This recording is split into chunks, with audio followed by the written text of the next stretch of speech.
네, 3장 또 보도록 하겠습니다. 네.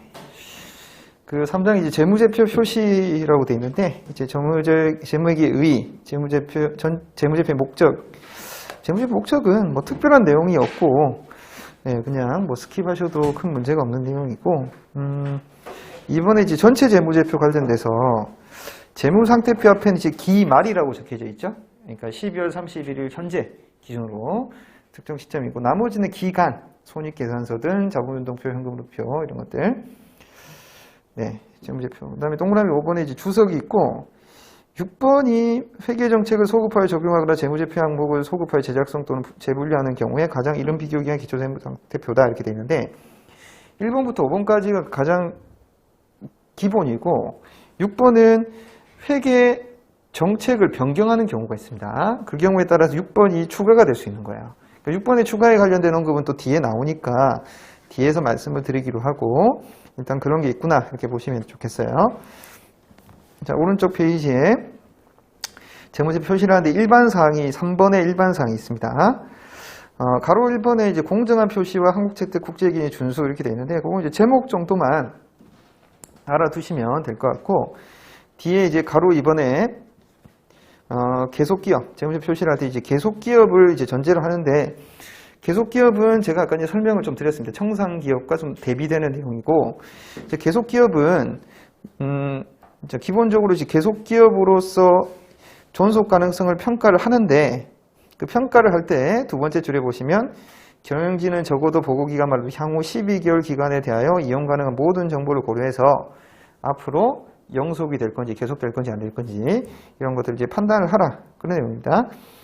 자, 그 밑에 이제 뭐 청산과 관련돼서 이게 이제 청산 기업을 전제로 하면 재무제표의 측정 방법이 달라져야 돼요.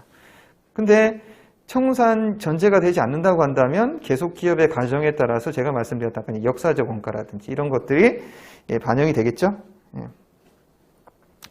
그렇기 때문에 이게 계속 기업으로 계속 존속할 수 있는지 없는지 경우에 따라서는 그런 이제 불확실성이 있으면 그런 불확실성을 공시를 해야 됩니다. 그렇죠? 그러니까 제가 말씀드렸던 계속 기업으로서의 존속 가능성이 불안하다, 좀 힘들다, 어려울 것 같다, 불확실하다. 그러면 그 내용을 공시를 하라는 이야기예요. 예. 그렇게 되면 이제 계속 기업 가정을 전제로 한 재무제표 작성이 의미가 없어지는 거죠. 예. 자, 그래서 그런 내용들을 이제 공시를 한다. 작성되지 않는 경우에는 그러한 사실과 함께 보지 않는 이유를 공시를 해야 된다. 있고, 그 다음에 가로 3번의 발생 기준 회계.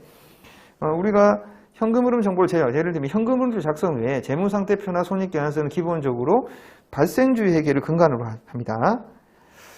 네, 그 다음에 가로 4번의 중요성과 통합 표시 보시면 거기 밑줄을 좀 꼬아주시면 좋겠어요.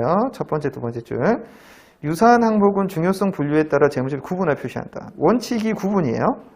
상이한 성격이나 기능을 가진 항목은 구분하여 표시를 하는데, 다만 중요하지 않은 항목은 성격이나 기능이 유사한 항목과 통합하여 표시할 수가 있습니다. 원칙은 구분 표시, 경우에 따라서는 통합 표시, 이렇게 생각을 하시면 될 것 같아요. 자, 한편 재무제표와 주석에 적용하는 중요성의 기준은 다룰 수가 있다. 그런 내용들은 그냥 참고하시면 될 것 같아요. 그래서 재무제표에서는 구분 표시 않더라도 주석에는 구분 표시해야 되는 경우도 있어요. 네. 자, 5번의 상계. 상계도 원칙은 국제회계 기준에서 요구하거나 허용하지 않는 자산과 부채 그리고 수익 비용은 어떻게 상계를 안 하는 게 원칙이고, 상계를 안 하는 게 원칙입니다. 상계를 안 하는 게 예를 들면 이제 이자 비용과 이자 수익 같은 경우에도 보시면 이제 이자 비용, 뭐 예를 들면 이자 비용 같은 은행에서 이자 비용이 300 나오고 이자 수익이 뭐 100 나왔다고 해서 얘를 네팅을 해서 하진 않잖아요. 그렇죠? 그러니까 국민은행에 저축한 돈도 있고 예금한 돈도 있고 차입금도 있다. 그렇다고 하더라도 이자 수익과 이자 비용은 이제 별개로 인식을 하는 겁니다. 네. 자, 그래서 그게 이제 상계를 안 하는 게 원칙인데, 제일 마지막 밑에서 두 번째 줄 이런 말이 있네요. 재고자산에 대한 재고자산 평가 충당금과 매출 채권에 대한 대손 충당 같은 평가 충당금을 차감하여 관련 자산을 순액으로 측정하는 것은 상계 표시에 해당이 되지가 않는다. 그러니까 매출 채권은 우리가 대손 충당금을 빼면 장부 금액에 해당될 텐데 이 장부 금액에 해당되는 걸 쓴다고 해서 이거는 상계 표시에 해당되는 것이 아니에요. 예. 그래서 그거는 약식으로 쓸 수 있는 내용에 해당이 되겠죠. 예. 자, 그리고 나머지 내용들은 뭐 크게 특별한 내용들은 없고 뭐 53페이지에 동그라미 1번, 2번, 3번 같은 경우에는 상계 표시할 수 있는 예에 해당되는 내용인데 이것도 시험 문제 자주 언급되는 건 아니니까 참고만 하시면 되겠고 가로 6번의 보고 빈도 보시면 전체 재무제표는 적어도 1년마다 작성을 한다. 최소 1년 단위로 작성을 해야 되는 거구나. 경우에 따라서는 뭐 1년을 미달하거나 초과하는 경우도 있는데 그냥 특별한 경우니까. 자, 그 다음에 가로 7번의 비교 정보. 항상 모든 금액에 대해서는 정기 비교 정보를 공시를 한다. 그 재무제표를 작성하는데 항상 비교해서 작성하는 거죠. 그래서 59페이지 보시면 59페이지 재무상태표 양식도 X2년과 X1년에 해당되는 형식으로 나타나 있고 그 다음 손익계산서도 66페이지에 보시면 포괄 손익계산서도 X2년과 X1년을 이제 비교하는 형식으로 작성이 되어 있습니다. 항상 비교해서 작성을 해야 되는 건데 그러니까 어떻게 비교하냐? 단기와 전기, 올해와 작년 이렇게 비교를 하는 거예요. 근데 이제 53페이지에 제일 마지막 단락이 이런 있어요.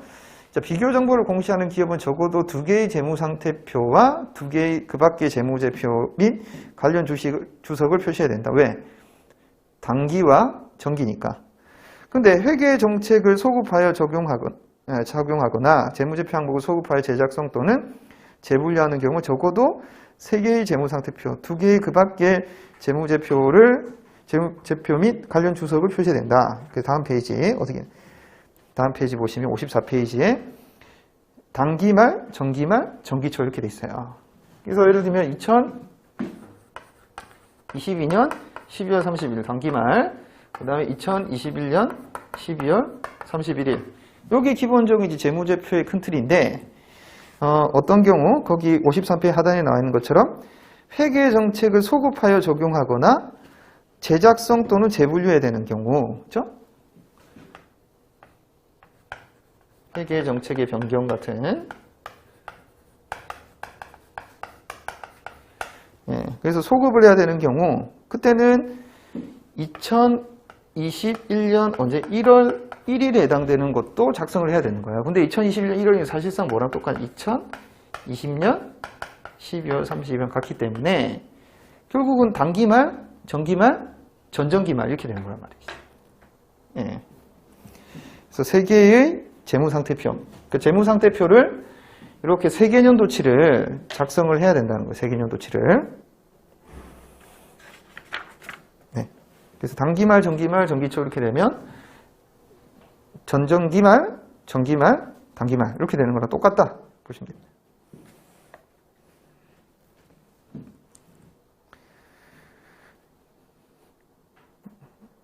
54페이지 가로 8번의 표시의 계속성.